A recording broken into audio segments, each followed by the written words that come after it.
নমস্কার বন্ধুরা, শুভ অ্যান্ড শুভ্রা ব্লগসের নতুন একটি পর্বে আপনাদের আরও একবার স্বাগত জানাই।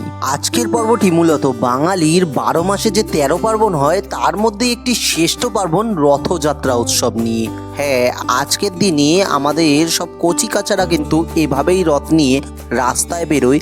তারপর সেই রথের দড়ি কেউ টেনে 2 টাকা, 5 টাকা, 10 টাকা যেরকম পারে দেয়, আর সেই টাকায় জগন্নাথের উদ্দেশ্যে ভোগ নিবেদন করে তা মানুষের মধ্যে বিলি করা হয়। হ্যাঁ, এখন আমি কিন্তু আমাদের এলাকার সবচেয়ে বড় রথটি টানাতে ব্যস্ত ছিলাম। সত্যি বলতে এই রথটি একবার না টানতে পারলে মনের দিক দিয়ে কিন্তু শান্তি পাই না।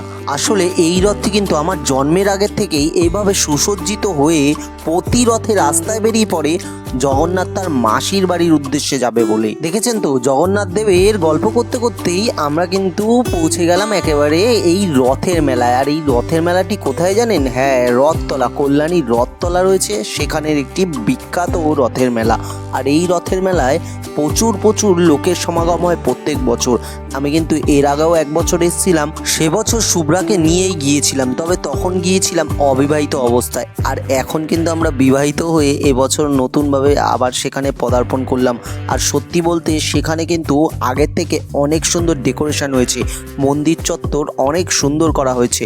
যদিও বাইরের গেটটি আপনারা দেখতেই পাচ্ছেন সেই আগের অবস্থায় রয়েছে, কিন্তু অরিজিনাল যে মন্দিরটি রয়েছে সেটি কিন্তু অনেক বেশি সুন্দর করা হয়েছে, যা আগে গিয়ে আপনারা দেখতে পারবেন। এই মেলাটি কিন্তু অনেক বড় জায়গা নিয়ে তৈরি হয়, আর সেই কারণে কিন্তু এখানে লোক সমাগমও অনেক হয়ে থাকে। আর এখানে নাগরদোলনা থেকে শুরু করে সব কিছুই কিন্তু এই মেলা চত্বরে আনা হয়, যাতে লোকের আকর্ষণ এই মেলার প্রতি বাড়তে থাকে। জানেন তো, বহু বছর ধরেই আমার খুব ইচ্ছে পুরীর রথ দেখতে যাওয়ার, কিন্তু পুরীতেই আজ পর্যন্ত যেতে পারলাম না, সেই সময়টুকুই হয়ে উঠলো না। আসলে কবে যে এই পুরীতে যাব একবার, সেটি কিন্তু আমার কাছে প্রায় স্বপ্নের ব্যাপার হয়ে গিয়েছে। যাই হোক, এরপরে কিন্তু আমরা অরিজিনাল মন্দির চত্বরটিতে প্রবেশ করলাম। আর এই মন্দির চত্বরে প্রবেশ করেই তো আই এম পুরো অবাক।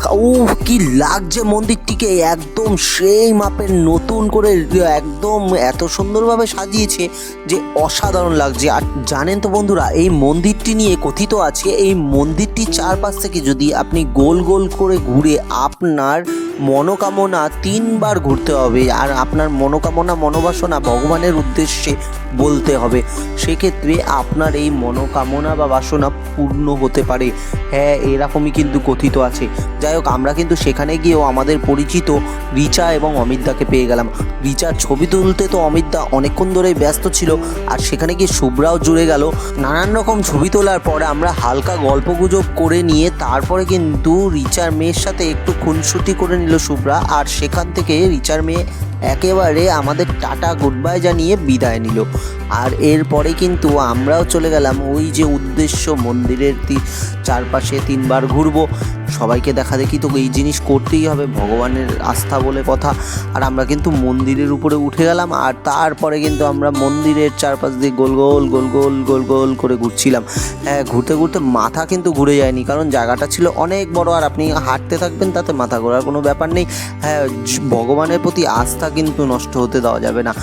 সব কিছুতে ভগবানের প্রতি যদি বিশ্বাস রাখা যায়, আমি দেখেছি ভগবান একদিন না একদিন সমস্ত মনোকামনা বা বাসনা পূর্ণ করে। এটি কিন্তু অতি বাস্তব কথা। এই যে 3 বার ঘোরা হয়ে গিয়েছে, তারপরে আমরা মন্দিরের ভিতরে একটু প্রবেশ করলাম, কিন্তু এত ভিড় যে ছবি তুলে যে স্পষ্ট ছবি আনবো সেই রাস্তা ছিল না। সেখান থেকে বেরিয়ে আমরা কিন্তু বাইরের মেলায় চলে আসলাম। আর একটু ডান পাশে আরও বিশাল মেলা ছিল, সেখানে মেলাগুলিতে কিন্তু অনেক দোকান, নানান রকমের দোকান বসেছে, এটা ওটা সেটা। কিন্তু আমরা বুঝলাম যে এই দোকানগুলিতে আমাদের দরকারি কিছু নেই, আর সেটা বোঝা মাত্রই কিন্তু আমরা ওখান থেকে বেরিয়ে যে যাব সেই রাস্তাও ছিল না, কারণ এত লোক, সামনের লোককে ডিঙিয়ে তো আর আমরা বেরিয়ে যেতে পারি না। তাই আস্তে আস্তে সরতে কিন্তু আমরা সেই জায়গাটাই পরিত্যাগ করছিলাম। ভিডিওতে আপনাদের বলে দিয়ে এখনও 7 দিন কিন্তু এই মেলাটি থাকবে। আর আপনারা যদি মনে করেন এই মেলাটিতে যেতে চান, তাহলে কিন্তু আপনাদের অ্যাড্রেসটি আমি বলে দিই। আপনারা একেবারে কল্যাণী স্টেশন থেকেও কিন্তু টোটো ধরে চলে যেতে পারেন কল্যাণী রথতলা। আর আপনারা যদি মনে করেন কাছাপাড়া স্টেশন থেকে আসবেন, তাহলে কিন্তু ব্যাপারটি আরও সহজ হয়ে যায়, কারণ সেখান থেকে ডাইরেক্ট কিন্তু টোটো অটো সবই গিয়ে থাকে। বাগমোড় পর্যন্ত যাবেন অটো করে, তারপর টোটো ধরে নেবেন, বা ডিরেক্ট টোটো একদম আপনাকে রথতলা মোড়ের মাথায় নামাবে। আর রথতলায় নেবেই কিন্তু একেবারেই পাশে মেলাটি রয়েছে। এই যে নাগরদোলনা জিনিসটি আমি ছোটবেলা থেকে এতটা ভয় পাই, তার কারণ একবার এই নাগরদোলনায় আমি উঠেছিলাম আর উপর থেকে নিচে নামার সময় মনে হয় আমি যেন ওর উপর দিয়ে ঝাঁপ দিয়ে দিই। আর তারপরের থেকে কিন্তু আজ পর্যন্ত আর নাগরদোলনা আমি চড়িনি। আর সেখান থেকে বেরোনোর সময় কিন্তু শুভ্রার প্রিয় বান্ধবীর সাথে দেখা হয়ে গেল। হ্যাঁ, এ কিন্তু একেবারে ছোটবেলার বান্ধবী। তাদের সাথে দেখা হওয়ার পর তারা জানালো তারা আমার সব ব্লগ দেখে, কিন্তু তারা কিন্তু কমেন্ট করে না বা শেয়ার করে না। তাদের কাছে আমার দাবি, কমেন্ট বা শেয়ার না করলে আমার এই ভিডিওগুলি আরও লোকের কাছে পৌঁছবে কীভাবে? তাই প্লিজ আপনারা সবাই যারা দেখছেন কমেন্ট, শেয়ার, লাইক সব করে দেবেন প্লিজ, এটি আমার রিকোয়েস্ট। কারণ এই ভিডিওগুলি আমি চাই না 1-1,500 লোকের মধ্যেই সীমাবদ্ধ থাকুক, আরও লোকের কাছে পৌঁছানোর জন্য এটি দরকার। আপনাদের কাছে আমার রিকোয়েস্ট, আমার ভিডিওগুলি যদি আপনাদের ভালো লাগে শুধু লাইক দিয়ে চলে যাবেন না, কমেন্ট শেয়ার সব করে দেবেন প্লিজ। যাই হোক, একেবারে শেষ দিকে এসে শুভ্রা কিন্তু একটি সোনার হার কিনে নিয়ে চললো 50 টাকা দিয়ে। আর তারপরে কিন্তু আমরা এই 10 টাকার ঘুগনিটা খেয়ে আমাদের এই যাত্রা আজকের মতো শেষ করতে চললাম। আর বন্ধুরা প্লিজ লাইক, কমেন্ট, শেয়ার করে আমাদের পাশে থাকুন।